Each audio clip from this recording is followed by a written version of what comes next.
અત્યારે ગુજરાતમાં મહિલાઓ કેટલી સુરક્ષિત છે મુદ્દાઓ ઉપર નેતાઓ ટ્વીટમાં એકબીજાને જવાબ આપી રહ્યા છે। એટલે રાહુલ ગાંધીએ એક ટ્વીટ કરી હતી કે જેમાં જન આક્રોશ યાત્રામાં મહિલાઓ આવી રહી છે અને પોતાનો આક્રોશ ગુજરાતમાં મહિલાઓ સુરક્ષિત નથી એ મુદ્દા ઉપર આક્રોશ રસ્તા પર દેખાડી રહી છે એ રીટ્વીટ કરી અને રીવાબા જવાબ આપે છે। મંત્રી રીવાબા જ્યારે જવાબ આપે છે ત્યારે સ્પષ્ટ શબ્દોમાં એવું લખે છે કે ગુજરાતમાં મહિલાઓ પહેલા પણ સુરક્ષિત હતી અને હંમેશા સુરક્ષિત જ રહેવાની છે।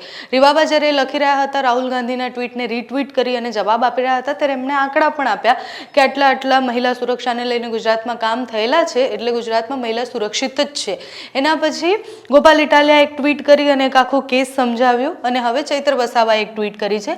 ચૈત્ર વસાવાએ રીવાબાની જે ટ્વીટ છે એમાં જ રીટ્વીટ કરી અને દિવ્ય ભાસ્કરનો એક લેખ જે છે એનો ફોટો મૂક્યો છે અને સાથે જ એમણે લખ્યું છે કે गुजरात विधानसभा के सत्र में सरकार द्वारा दी गई जानकारी के अनुसार जून 2022 से मई 2025 तक बलात्कार के कुल मामलों में से 60% यानी 5330 मामले ग्रामीण इलाकों के और 40% यानी 3519 मामले शहरी इलाकों में दर्ज किए गए हैं यानी कुल 8849 मामले दर्ज किए गए हैं। एनसीआरबी के आंकड़ों के अनुसार गुजरात में बलात्कार के मामलों में 3% आरोपियों को भी सजा नहीं मिली है। એટલે એમને એવું કહેવું છે કે અત્યારે જેટલા પણ આંકડાઓ તમે જે કહી રહ્યા છો એમાં 3% આરોપીઓને પણ સજા નથી મળી અને લેખમાં પણ કંઈક એવું જ છે। એટલે રીવાબાને ચૈત્ર વસાવાએ જવાબ તો આપ્યો છે પણ બીજું એક મુદ્દો પણ એના પછી ચર્ચામાં આવ્યો કે ગોપાલ ઇટાલિયાએ જે ટ્વીટ કરી હતી એ ટ્વીટ પણ તમને બતાવી છે।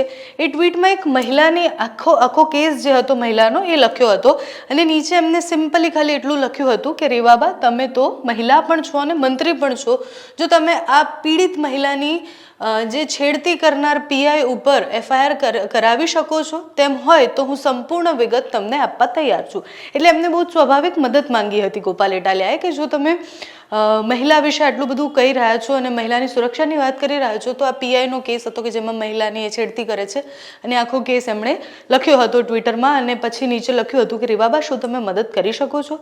રીવાબાએ રાહુલ ગાંધીને તો જવાબ આપ્યો પણ ગોપાલ ઇટાલિયાને જવાબ ન આપ્યો કે એ મહિલાની મદદ કરશે કે કેમ। એના પછી ચૈત્ર વસાવાની આ ટ્વીટ અને મહિલાઓના મુદ્દે કોંગ્રેસ જન આક્રોશ યાત્રા નીકાળે એના પછી રાહુલ ગાંધીએ ટ્વીટ કરે અને પછી ટ્વીટમાં ગુજરાતના નેતાઓ આંકડા સાથે એવું કહે કે મહિલાઓનું અહીંયા આટલું શોષણ થયું છે, આટલા કેસ નોંધાયા છે અને એમાં કાર્યવાહી ક્યાંય જ નથી થઈ। કાર્યવાહીના નામે 3% ખાલી એવા કે 3% એવા લોકો છે જે પકડાયા છે।